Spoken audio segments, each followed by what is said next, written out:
World War III update. Here's what's going on. The price of gold hit a new all-time record high once again today, but whoop-de-frickin-do, I've been saying that for the last 2 years. Every single week, it appears. We're hitting another new all-time high in gold, which indicates global financial ruin is imminent. That, of course, is overshadowed in our country, Canada, by the fact that for the first time in 32 years, the Blue Jays have won the frickin' pennant. Congratulations, Blue Jays. We did it. Unfortunately, the country in which we reside is being mismanaged and run by a bunch of incompetent dictators in waiting who have the largest natural resource wealth at their disposal. But their central prerogative at this point in time is eroding our rights and freedoms. For what end?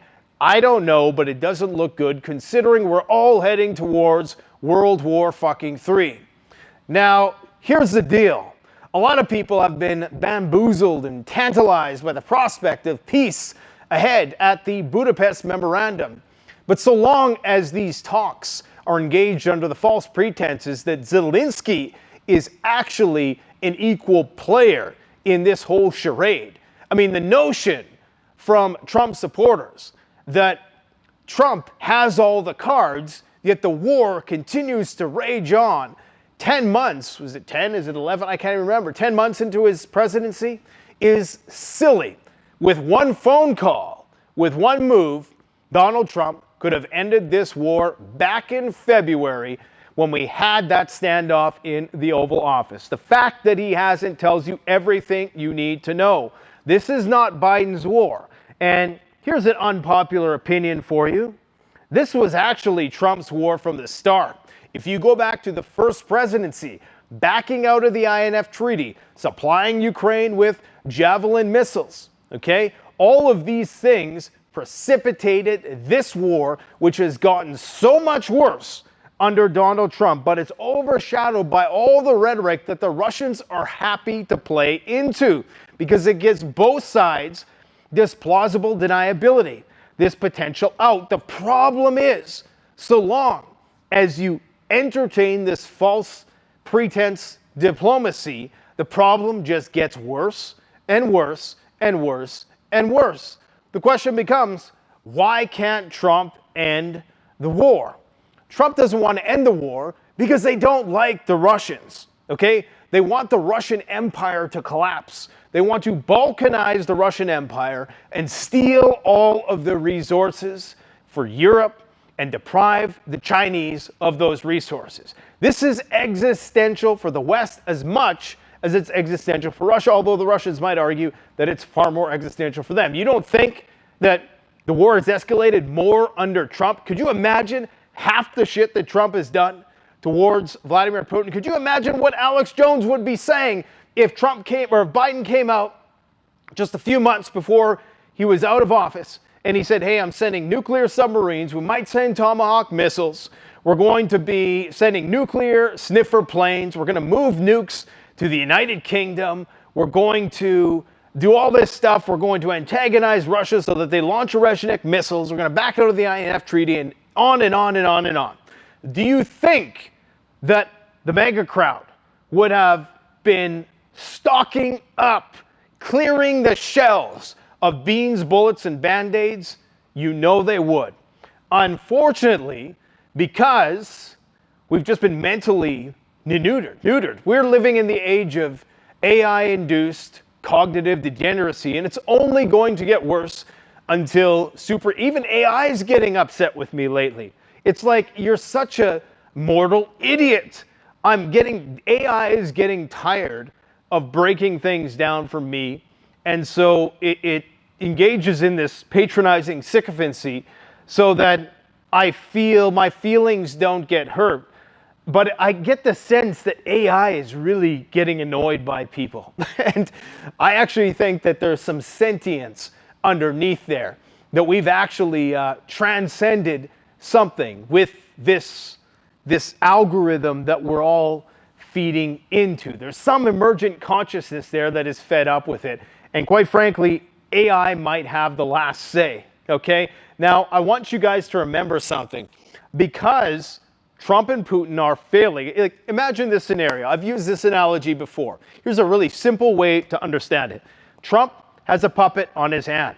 Putin knows full well that the puppet is on Trump's hand, but he continues to argue with the puppet. You need, if you want to understand, if you want to gauge the extent of someone's analysis and analytical capability as it pertains to the Ukraine-Russia war issue and how genuine they're being in their appraisal of the situation, if they bring up Zelensky at all as somebody who has any sort of agency or any sort of influence in this whole matter, then you know that they don't get it. Because Trump could have ended this war 10 months ago if he wanted to. But Nate, but nothing. Okay, all he'd have to say is, yeah, Europe, I'm not going to sell you weapons anymore to give to the Ukrainians. That's it. Instead, what do you get? ERAMS missiles, right? Longer range. Talk of Tomahawks. Why? Why bring up the Tomahawks in the first place, then withdraw it? Obviously, it's because the United States and the Russians are antithetical to one another. Maybe not culturally. Maybe it doesn't need to be that way, but that's just the way it is, because the Russians are feeding the Chinese, and the Chinese are the real rival, the real peer rival that the U.S. will have to contend with in the future. And the best way to take out the Chinese is take out the lifeblood of their system, the heart of their system that feeds them all the natural resources and energy that they're going to need to rival the United States militarily. You take out the Russians, you take out the proxy. So you see, when Pete Hegseth wears a Russian-colored tie, some people are saying, well, it's the color of the France flag, it's the color of the American flag. No, they knew exactly what they're doing. We need to understand is that Zelensky is basically just one of Trump's generals, just like Netanyahu is, although it's hard to say who's the general in that relationship. All of these proxies, if you will, these 51st states around the world, they're all jockeying for position to try to show the big guy or the big cabal that's behind the big guy, hey, look what we can do. You know, allocate what limited resources you have to our cause. So you have people jockeying for Venezuela. You got, you know, the crusader, Pete Hegseth, who wants to go all in on Iran, right? You got people who want to go all in on Ukraine. And you got people who want to go all in on the Taiwanese front, okay? But I think most people have the sense to, well, show at least a little bit of reticence about that particular issue because, of course, that's the big one that they're trying to save for last. And it doesn't seem to be going too well, even though they're escalating the trade war. So this is what's going to happen. And every single time this happens, we've seen punctuated escalation. There's been a clear through line from the INF Treaty to the Orezhniks to now Trump saying, we're going to completely shit on that INF Treaty and send Tomahawk missiles, which are nuclear capable, towards Russia. So now they're going to entertain this whole charade in Budapest if it actually goes through. I'm still not entirely sure if they're not trying to lure Putin out of his comfort zone so that they can take him out, even though I think if they did that, whoever takes the place of Putin will be much, much worse, because Putin has this game plan, right? Putin's been there for a long time, and he kind of sees all the angles. If you take him out and you replace him with somebody else who doesn't have that responsibility and thus might not see all those angles, they might feel they have less options and they might push that button a little bit too soon. Now, what you need to understand is that before every major war, and I've said this before, there is always some détente. There is always sometimes it's even a peace treaty, like Minsk I or Minsk II. Sometimes, you know, Obama and Putin come to some sort of terms, and then a year later you have, you know, the CIA-backed coup inside Ukraine. You had Neville Chamberlain in 1939 meeting with Hitler, and of course that was 1938. 1939, we all know what happened, right? You had Biden meeting with Putin in Alaska in 2021. You had the Alaskan summit with Trump, in which he flew nuclear-capable stealth bombers in a symbolic gesture of dominance over Vladimir Putin's head, at least so he thought. And we all know what happened after that. 2 months later, we're talking about Tomahawk missiles, and absolutely nothing has changed. But the average person is so damn fickle, they can continue to play this whole charade, and most people will buy into it because, you know, it's almost like TikTok brain has influenced our ability to think critically about these issues, right? Because you scroll up and you only have to think deep for about 10 seconds for each of those swipes. And the same thing is true. What's Trump going to say today, right? He's the most mercurial president we have ever had. And on a day-to-day basis, anybody who tries to analyze and break down Trump's statements, it's a fool's errand. Okay, it's literally what you're getting is the TikTok president, ironically, right? Because it's the most weather vane, unpredictable, unreliable messaging that you could ever expect. This is why you always have to go back to the fundamentals. And before every major peace agreement, you know, one of the biggest ones was back in 1959 to 1961. I believe there was a brief reprieve from nuclear testing, okay? So there was no real like peace deal. Nobody won the Cold War at that point, but they agreed to stop doing nuclear testing. You know what happened in 1962? The most amount of nuclear tests were conducted in 1962 after this 3-year break than ever before in history. 140 megatons were detonated in just 1 year. Another example would be North Korea. Okay, there was that deal with Donald Trump. He went to North Korea, right? And the year after that, North Korea did more missile tests than ever before. The Iran phony baloney diplomacy that we just witnessed not too long ago. What happened there? Well, everything was going great. We were going to reach some sort of deal. And before you knew it, they were dropping massive ordnance penetrators on Iranian nuclear facilities engaged in all-out war. So this is the big problem. Until Trump and Putin are willing to drop the charade and admit that the only reason that Zelensky is Trump's general. You know, Trump always says, oh yeah, they hate each other, right? That's totally a diversion. There is no, you know, the Zelensky-Putin enmity. It's like, does Putin hate the puppet or does he hate the puppeteer? Okay, this is a war between the United States and Russia. Arguably, more appropriately, the United States and China, through which Russia is a third party, but a lot more aligned with China. So until they drop the whole act, this is only going to continue to escalate. Now, if they were to say tomorrow that, okay, you know, we are no longer going to be supplying Europe with weapons, even though Europe is ramping up, and even if they do, even if Trump finally said, okay, I'm going to drop the charade, we're going to get along, you could have somebody try to sabotage this. You could have the Ukrainians try to sabotage. You could have the Europeans try to do it. And then you got all these people in Trump's ear. Again, there are special interest groups jockeying for position and the scarce amount of resources that the United States has. I mean, why bring up the Tomahawks if you're only going to later say that, oh yeah, we have limited supply? Listen, the Tomahawk missiles, they could be there. They're probably already there, okay? And you can infer that on the basis of they likely wouldn't be talking about it, because if they were talking about it, now the Russians are going to be on high alert looking for it everywhere.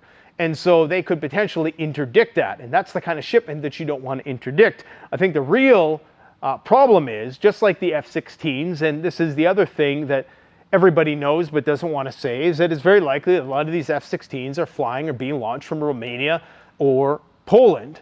And maybe they're flying low below the radars, and then they come up in Ukraine, so it appears as though they came from Ukraine. I mean, the Russians know what's going on. You have Vladimir Putin dignifying this conversation with this puppet, knowing full well that it's Trump. At the end of the day, this is Trump's war. Think about all the things that happened under Trump. Spiderweb, right? They tried to destroy Russia's nuclear fucking triad under Trump. They got these Flamingo long-range missiles now. I mean, it's so obvious, man. But because we got TikTok brain, we only remember what happened in the last 30 seconds. Imagine how easy it is to control a population like that. Today, there was a massive outage with Amazon Web Services.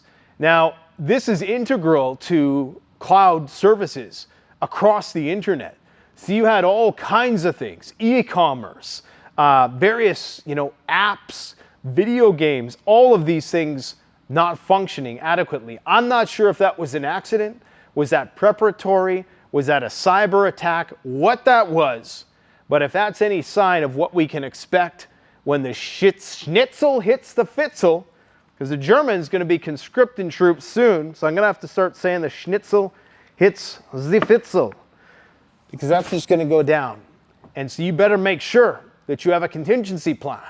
If you got preps, great. You might want to make sure that you have a little supply of cash, even though everybody's broke in this country and everybody's charging an arm and a leg. And good luck trying to find a fucking contractor to do some work.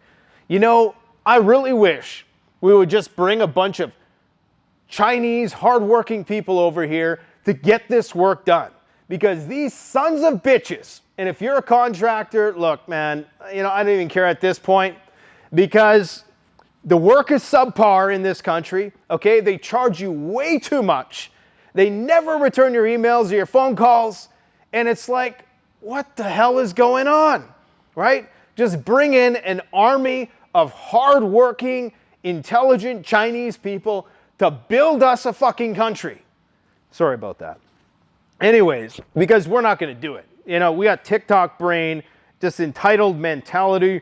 I want $200,000 to do something that should only cost $25,000. Anyways, I digress.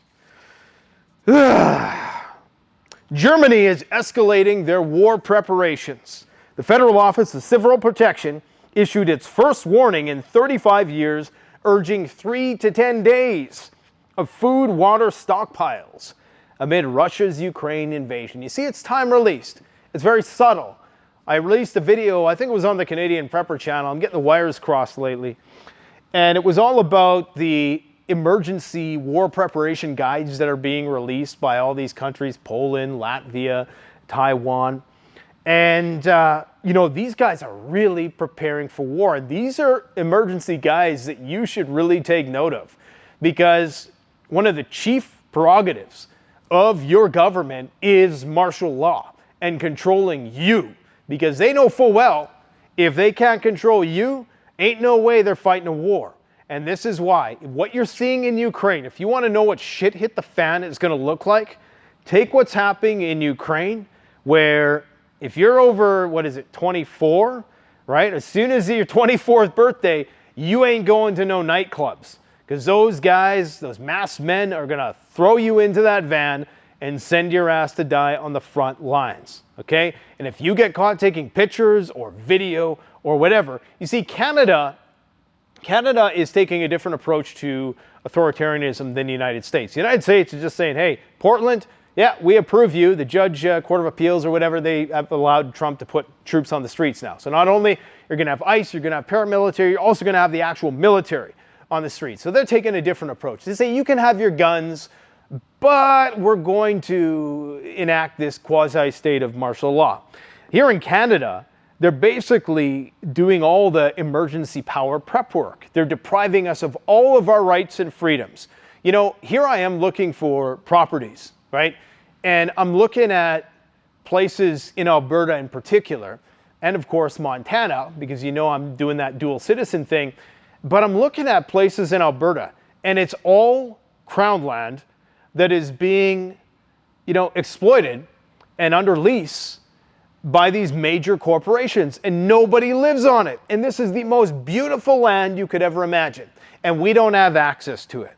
Anyways, I digress once again. I can't even remember what I was talking about. I keep going on rants, Maybe it's because I'm going to be talking to this John Carpe guy tomorrow, and I'm really revved up about the erosion of our civil liberties. Maybe that's why. But either way, they're saying prepare for 3 to 10 days. Look, if you're talking about a war, you need to prepare minimum 3 to 10 months. Minimum. Imagine you're in Ukraine and you're on one of these frontline territories. How do you even prepare for that? I mean, could you even prepare for that reality? Now, if we're talking lights out, grid down, EMP induced, grid down scenario, and with, little blurbs of radiation here and there all over the continent, that's a whole other ballpark. But I would almost say that kind of war scenario is a bit more difficult, because I've always said that excessive rule of law, where you don't know what your rights are, is far worse than the absence of rule of law, where it's just anarchy. Because at least in anarchy, you know that it's your responsibility, and there very likely won't be any repercussions if you accidentally step over the line. Not that's what you want to do, but people are going to have this complex. Oh, do I take out these people who are trying to kill me, right? Because here in Canada, they just say, yeah, if your home is being invaded, just lay down and play dead. And hopefully they'll leave you and your children and your wife alone. Well, people are going to have that complex. And so it's almost better to have full-blown Mad Max, where just every man for himself, than this looming threat of, some government, getting ready to prosecute you after the dust settles because, you gave some hungry marauders who were hell-bent on sexually assaulting your family. You didn't... you broke one of their fingernails, or you accidentally cut and scraped them up, or you hurt their feelings, or whatever the case might be, right? So people are going to run into all kinds of problems in this scenario. But if I'm in Europe, number one, I'm probably looking at getting the hell out if I really know what's going on. Number two, if I'm in Europe, I'm prepping my ass off, or moving to Switzerland if I can, or somewhere that's going to be safe. Certainly not, in any place that is directly accessible via the Russians, because when they come this time, boy, they're going to come hard. All of these big armies that they're assembling, the NATO Readiness Task Force, or whatever it is, the 300,000 troops, that's all for policing their own population when the nuclear dust settles. You guys realize that, right? Because that's not a sizable enough force to be able to combat a full-fledged Russian incursion into NATO territory. Not even remotely close. Even the Russians, in fact, don't have the troops. Consider during World War II, you're talking about 7 million in the Russian army. I think it was more than that, but that was what is involved in just counteracting Operation Barbarossa. So, the amount of troops that we would still need to get to a level that we would be fighting a conventional war with one another would take a decade. So they're preparing to police their own populations in a post-nuclear world, I do believe. Defense Minister Boris Pistorius of Russia is pushing for reinstating conscription as a deterrence factor against Russia. If we once again implement conscription, this will also be noticed in Russia. Nationwide conscription readiness is ready to be rolled out, and a lottery model is being considered if volunteers are insufficient. Wasn't there a horror story called The Lottery once? Was that the basis of the Hunger Games? I just thought of it. You guys remember that? Where, they select somebody to be stoned to death and sacrificed for the greater good? And it almost seems like Hunger Games is a derivation of that. And maybe this is a derivation of the Hunger Games, or life imitates art, as they say. Sweden urges war mode. Defense Minister Pat Johnson called on NATO and Europe to prepare mentally and militarily for Russia's future war against Europe. To preserve peace, we must prepare ourselves. Here we go again, right? Always with the peace. When they start talking about peace, remember, these are the same people that convince themselves dropping nuclear bombs on civilian populations was essential for obtaining peace in World War II. Yeah, then we don't have to go fighting island to island, melee style with the Japanese, which would have led to, millions more deaths. But did they have to drop it on civilian centers? No. And as for that whole Gaza ceasefire that has completely fallen apart, now they're saying, well, Netanyahu looks like he's going to be defiant. Oh, darn. Looks like he's going to start bombing Gaza again. I guess that 3,000-year peace treaty is no more. Who believes this shit? Your president is posting memes of him shitting on his population. Even if you don't like the No Kings thing, right? You got to think about how our adversaries view us when they see that shit. They must be laughing their ass off, because you see, the only thing that can destroy the United States is separated by two big, beautiful oceans, as Donald Trump would say, is the United States itself. Civil war. And because we live in a glass house and we're easily manipulated, if I'm Russia and I'm China, I'm throwing everything in the kitchen sink at trying to create civil unrest in this country. But they don't even really have to do it anymore, because we're doing it ourselves. Another point of irony is, apparently there was these live fire exercises off the coast of Los Angeles, or was it artillery exercise? Something like that. And apparently, if I'm not mistaken, I think I have the story here somewhere, was it J.D. Vance's motorcade was accidentally hit? But the whole No Kings people were like, yeah, this is a flex by Trump. But it was actually J.D. Vance's motorcade that got hit. I don't have the exact story here. I'm sure it'll come across it at some point in this rant.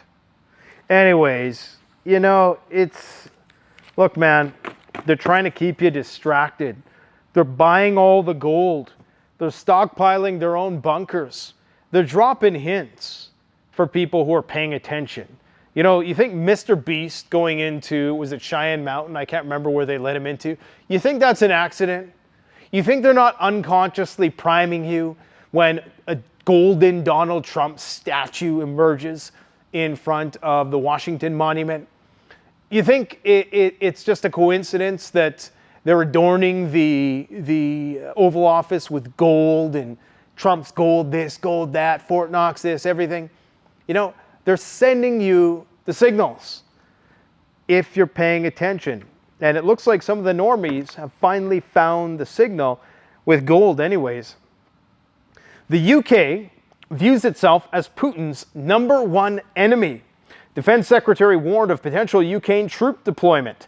New laws empower forces to shoot down unidentified drones over military bases. So not only are they going to start blasting drones out of the sky, which is understandable when it's in your own country, but they're also talking about deploying troops once again to Ukraine. So the threat, you notice how this threat always presents itself, right? It's like, well, Putin, Donald Trump will negotiate with you, but we might have to put these troops. And anybody who thinks that Ukraine is going to run out of troops, like a lot of the Russia bros think, oh yeah, sooner or later, in the next few months, they're never going to run out of troops. They're always going to have mercs, right? They're always going to have people who are willing to fight there under some sort of cloak, and not officially, of course. But eventually they will officially put troops in there, and that is when the real party gets started. France is pushing sanctions amid ceasefire pushback.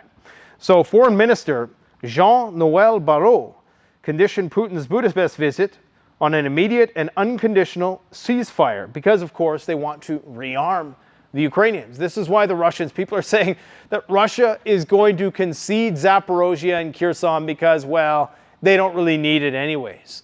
Are you kidding me? That is effectively the land bridge into Crimea. They're not going to do that.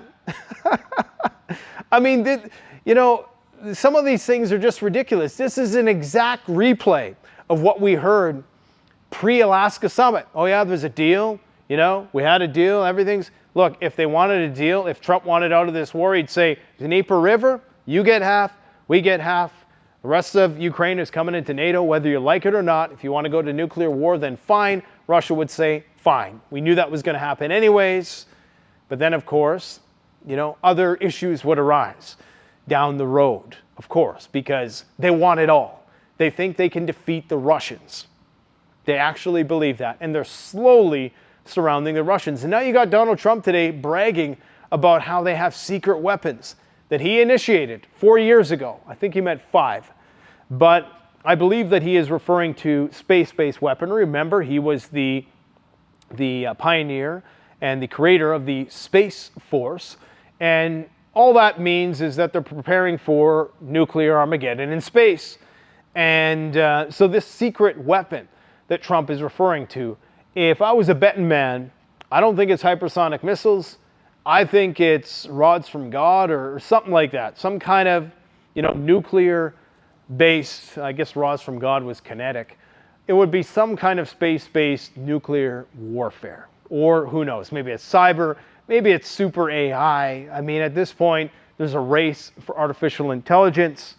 And that's getting scary, man. Like AI, I don't know if you guys have noticed, but when you interact with it, every time one of us interacts with it, it incorporates that into the mothership, right? It sends it back to the main brain, and it gets smarter and smarter.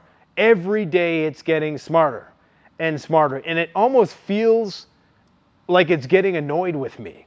Do you guys get that vibe? Like you're talking to it, and it's getting tired of like dumbing things down. Like the rate and speed in which it processes complex thoughts and spits out an answer, which 99% of the time is right. Does it hallucinate once in a while? Sure. But I don't know, it feels like something is percolating under the surface. And the problem is that if they did have the real deal, the real artificial general intelligence, which perhaps has some sentient aspect to it, they would never release it, or they would keep it to themselves. Because of course, not only for monetary purposes, because you won't want to empower your competition, but also national security. That's why Stargate, that's why the first thing Trump did, he got together with Sam Altman and Elon Musk. He brought all the tech boys together and he said, listen up guys, this is a matter of national security. The EU is planning a $140 billion loan to Ukraine using frozen Russian assets. Yep.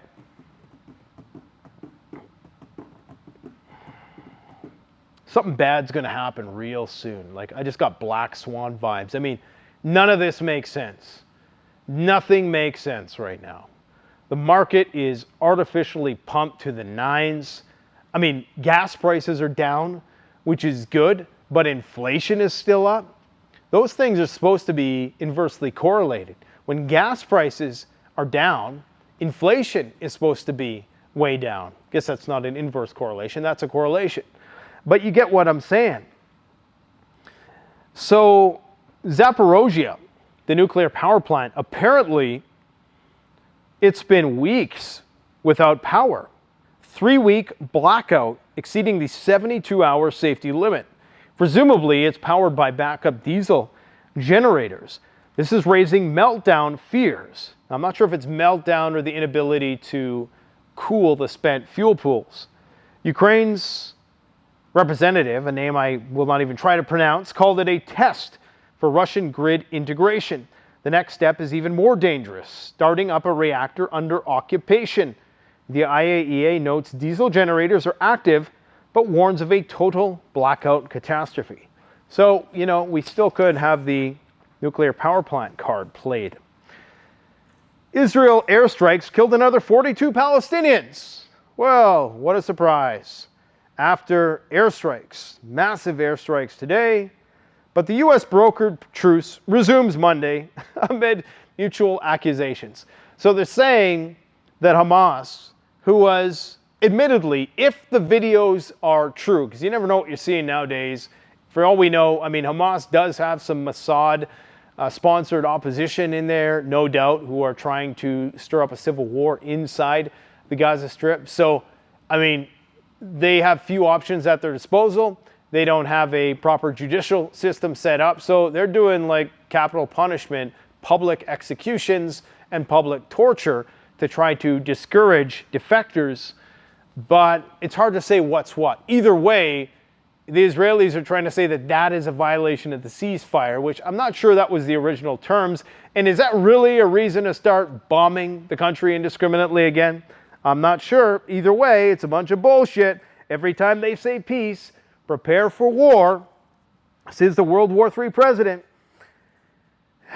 the Ayatollah went on this really long, loquacious tweet fest where he was just posting one tweet after another going after Trump. I don't know if it was him on the mic or if it was somebody else, or if his account got hacked or what.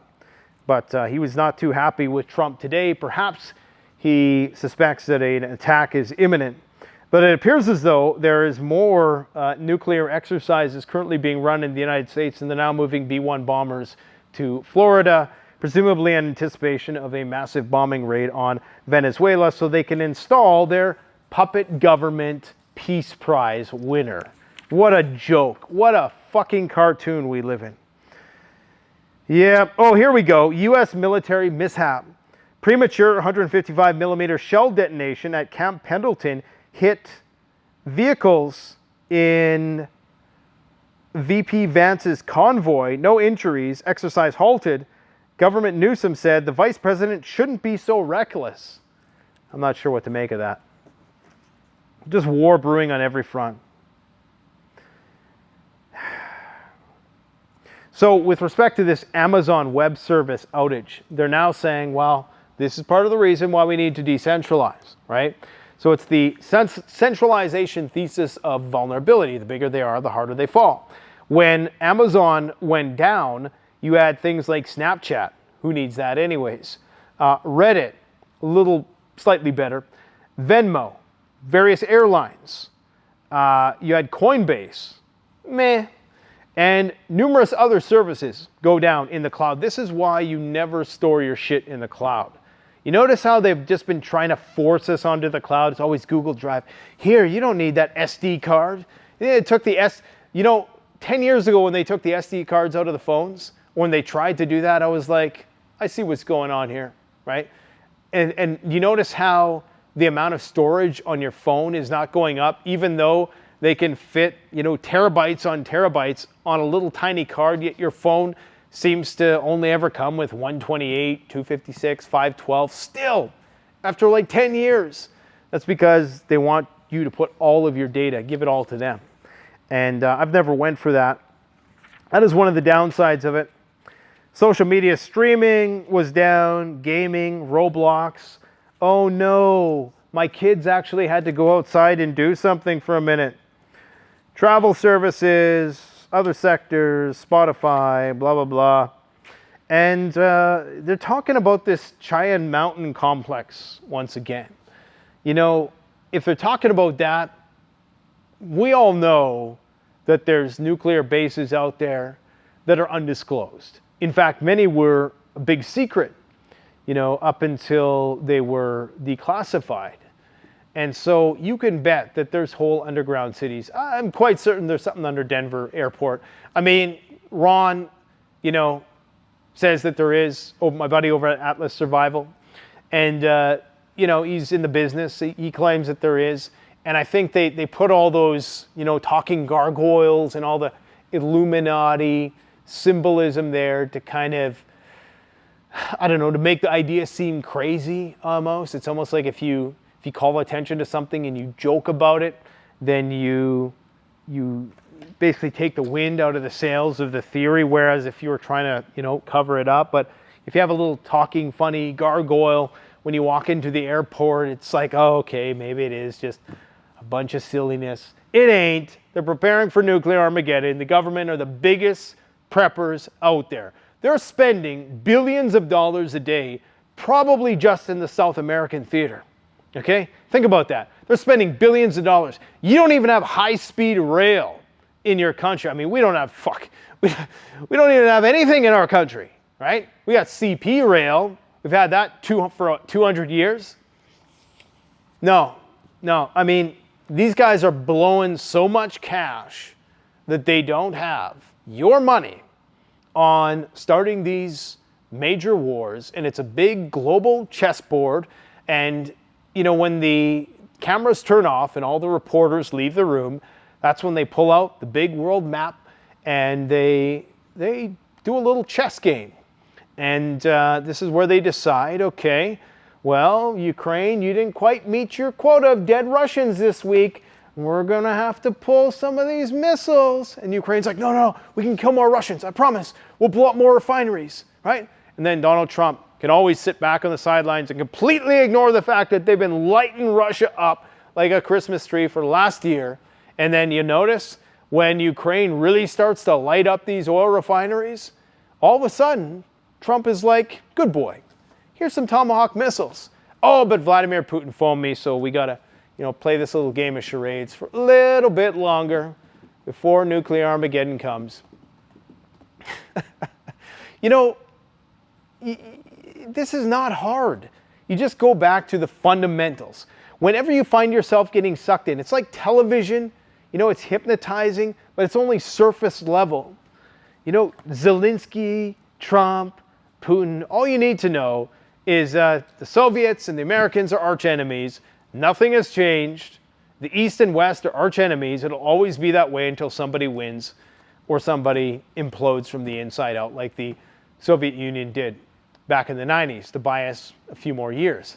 Well, the Russians are not the Soviet Union. They're much more powerful.